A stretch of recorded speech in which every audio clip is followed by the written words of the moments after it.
జనగామ దేవాదుల ఎత్తిపోతల ప్రాజెక్టు అత్యంత ప్రాధాన్యత కలదే. గణపూర్ స్టేషన్ శాసనసభ్యులు కడియం శ్రీహరి దేవాదుల ఎత్తిపోతల ప్రాజెక్టు పరిధిలోని చివరి ఆయకట్ట వరకు సాగునీరు అందేలా తగిన చర్యలు తీసుకోవాలని గణపూర్ స్టేషన్ శాసనసభ్యులు కడియం శ్రీహరి అధికారులను ఆదేశించారు.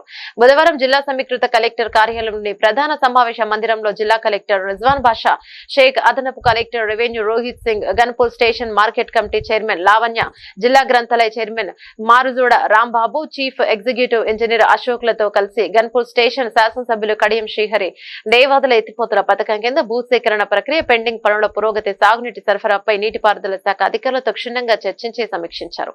సమీక్ష సమావేశంలో ఎస్డీసీలో సుహాసిని, హనుమాన్ నాయక్, ఆర్జీఓలు గోపిరాం, వెంకన్న, నీటిపారుదల శాఖ ఎస్ఈలు, ఈఈలు, డిఈలు, గన్పూర్ స్టేషన్ నియోజకవర్గ ఏజెన్సీ సభ్యులు, రైతులు తదితరులు పాల్గొన్నారు.